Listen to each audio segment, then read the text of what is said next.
Hey guys, welcome to the JK study online. Guys, मैं लाया हूँ आपके लिए एक important video on JK SSB expected cut off for class 4 exam, जो कि जेके एसएसबी ने कंडक्ट किया था 3 शिफ्ट्स में। 3 शिफ्ट तो नहीं बोलेंगे, 3 डेज़ में, जो कि 27, 28 और 1 मार्च में हुए थे। ठीक है, तो गाइज़ ये रिज़ल्ट कब तक आ सकता है और साथ में एक्सपेक्टेड कट ऑफ क्या है, वो मैं आपको इस वीडियो में बताऊंगा। और ये भी बताऊंगा कि जो एक्सपेक्टेड कट ऑफ है उसके ये 54 टू 58 के बीच में रहने के चांसेस कैसे हैं। ठीक है, तो अगर आप हमारे चैनल पे फर्स्ट टाइम विज़िट कर रहे हो तो चैनल को सब्सक्राइब कर लो और साथ में बेल आइकन को हिट कर लो, ताकि इन फ्यूचर हमारी तरफ से कोई भी वीडियो आएगी तो आप उसको सबसे पहले असेस कर पाओ। तो गाइज़, जो कि ये 3 डेज़ में एग्ज़ाम हुआ था जो कि एसएसबी ने कंडक्ट किया क्लास 4 का, इसमें सबसे पहले जो फैक्टर है कट ऑफ 54 टू 58 के बीच में रहने के, वो है एग्ज़ाम लेवल। एग्ज़ाम लेवल आपने देखा होगा कि जो एग्ज़ाम था वो मॉडरेट से हाई लेवल बोल सकते हैं। ठीक है, इजी तो बिल्कुल नहीं था, क्योंकि उसकी जो जीके पोर्शन था, इवन जो रीजनिंग कुछ बच्चे बोल रहे हैं इजी है, लेकिन इजी वो भी नहीं थी, मॉडरेट बोल सकते हैं हम उसे भी। ठीक है, कुछ के लिए इजी कर लग सकती है, जिन्होंने मेहनत की है, पढ़ा है, उसके लिए इजी था। बाकी जिसने पढ़ा भी था उनके लिए जीके पोर्शन मुश्किल रहा था। ठीक है, और गाइज सबसे पहले मैं आपको बताना चाहूँगा कि इसके लिए फोर फोर कंपोनेंट थे। सबसे पहला था इंग्लिश। ठीक है, इंग्लिश कितने मार्क्स की थी? 20 मार्क्स की। ठीक है, फिर उसके बाद मैथ्स, रीजनिंग, और साथ में उसके बाद आता है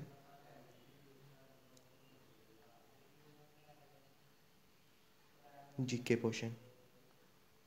ठीक है, और मैं आपको बताऊंगा कि इंग्लिश जो लेवल था उसमें 5 नंबर की जो पैसेज था वो इतना टफ था कि कोई ही बच्चा होगा, यानी 1 to 2% बच्चे ऐसे होंगे जो उसको कर पाए होंगे। मैक्सिमम ऐसे थे जो उसको कर ही नहीं पाए, और उसकी वजह से उनका टाइम भी बहुत वेस्ट हुआ था एग्ज़ाम में। तो इंग्लिश का जो कट ऑफ हम बोल सकते हैं वो रह सकता है, जिसने भी इस एग्ज़ाम में इंग्लिश में 10 मार्क्स अटेन किए हैं, 10 to 12 बोल सकते हैं। ठीक है, वो एक अच्छा स्कोर है आपको सिलेक्शन दिलाने में। ठीक है, और इसके बाद जो कि हम बोल सकते हैं मैथ्स।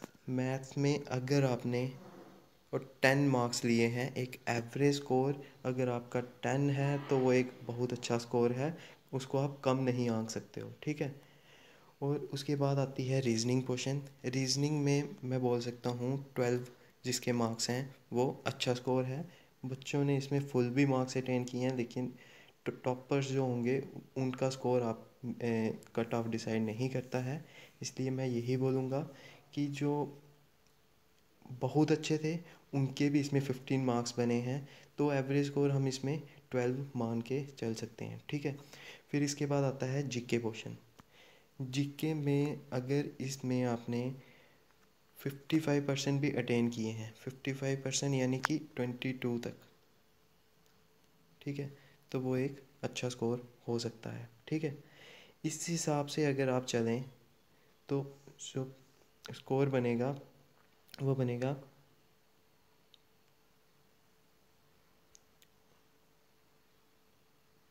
56 to 54।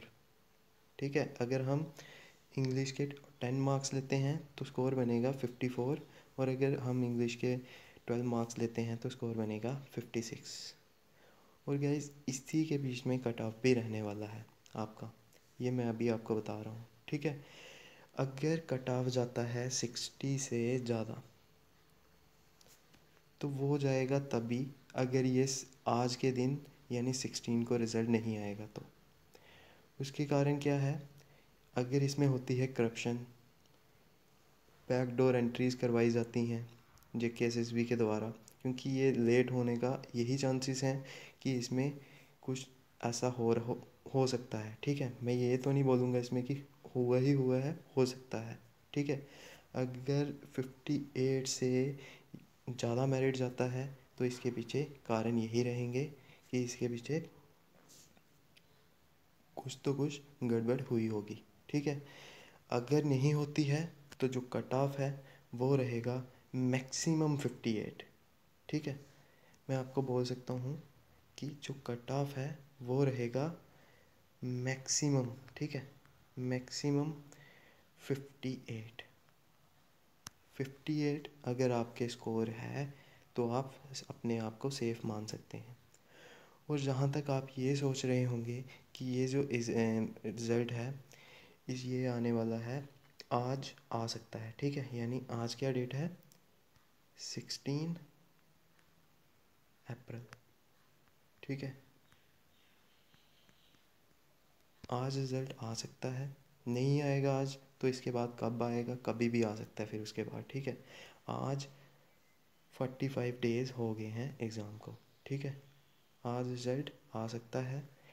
रिज़ल्ट कब तक आता है, 8 से लेकर 9 बजे के बीच में ये मैक्सिमम टाइम अपलोड करते हैं, तो तब तक ये आ सकता है। आज आप वेट कर सकते हैं, इसके बाद आप यही कर सकते हैं कि कभी भी आ सकता है उसके बाद, ठीक है। और मैक्सिमम चांसेस हैं कि ये अप्रैल में ही आ जाएगा, ठीक है। ये तो रहे आपके रिज़ल्ट और साथ में कट ऑफ से रिलेटेड बातें, ठीक है। यही इस वीडियो का मोटिव था कि मैक्सिमम जो कट ऑफ है वो 58 रहेगा, ठीक है। 58 से ज़्यादा नहीं जाएगा और 54 मेरिट जा सकता है, ठीक है। वो क्योंकि नंबर ऑफ़ वैकेंसीज़ जो हैं वो भी हाई बहुत ज़्यादा थी, यानी 8500 प्लस थी, ठीक है, 8500 प्लस। तो मेरिट 54 से कम भी जा सकता है, ऐसा नहीं है कि सब ने इतना ही स्कोर किया होगा, ठीक है। एवरेज स्कोर दिया था कि इतना जा सकता है कट ऑफ के हिसाब से, ठीक है। ये था एक तरीका कट ऑफ को दिखाने का, ठीक है। एक और तरीका है जो था पंचायत अकाउंट असिस्टेंट के साथ कंपेयर करना, जो कि एक ठीक नहीं रहेगा क्योंकि वो ग्रेजुएट लेवल एग्ज़ाम था, लेकिन फिर भी कुछ जो चैनल्स हैं उन्होंने ऐसा किया था, ठीक है। तो पंचायत अकाउंट असिस्टेंट का जो रिज़ल्ट था, PAA बोल लिख रहा हूँ मैं इसको, वो रहा था उसका, यानी 80 के लगभग उसका कट ऑफ रहा था, 80 पॉइंट समथिंग या 81 था। लेकिन लास्ट में कुछ जो कैंडिडेट्स होते हैं वो अपनी डिस्ट्रिक्ट में चले जाते हैं, मतलब कैटेगरीज़ में, क्योंकि ओपन मेरिट में कैटेगरी वाले भी आए थे, ठीक है। अगर उन्होंने अपनी डिस्ट्रिक्ट में पेपर करेंगे तो यानी जनरल का 80 तक रहा होगा, ठीक है, 80 तक तो रहा ही होगा, ठीक है। तो 80 अगर उसका मेरिट रहा है कितने में से, 120 में से, और वहाँ पे कैंडिडेट्स कितने थे, 1600 1889 वैकेंसीज थी, ठीक है, सिर्फ। तो आप खुद सोच सकते हैं 1889 वैकेंसीज जिसका लेवल रहा था इजी, सब यही बोल रहे थे इजी, ठीक है, क्योंकि उसका कंप्यूटर सेक्शन हो या फिर हो जीके, इजी रहा था, ठीक है। तो वो लेवल इजी था, इसलिए उसका कट ऑफ जो था वो हाई रहा था, ठीक है। और अगर उसी के हिसाब से भी हम चलें तो इसका जो कट ऑफ है वो 60 से ज़्यादा तो कभी नहीं जाएगा, ठीक है। उस हिसाब से भी चलें तो 60 से ज़्यादा कभी नहीं जाएगा। मैं अभी बोलता हूँ कि अगर सब कुछ ठीक रहा, एक फेयर सिलेक्शन हुई, तो 58 प्लस इसके मार्क्स हैं इस एग्ज़ाम में, वो एक सेफ स्कोर रहेगा, ठीक है। और बाकी जिसके 60 प्लस हैं उसके अगर डिस्ट्रिक्ट के उसको पॉइंट मिलते हैं, और जो एम्प्लॉयमेंट जो है अगर के अगर 5 पॉइंट नहीं भी मिलते हैं तो उसको सिलेक्शन हो जाएगी, ठीक है, जिसके 60 प्लस। बाकी जिनकी मार्क्स हैं 54 या 58 उनके अच्छे चांसेस हैं, और उनसे कम भी अगर देखा जाए तो मैंने यहाँ पे बिल्कुल बताया है कि जनरल का 54 टू 58 रहेगा।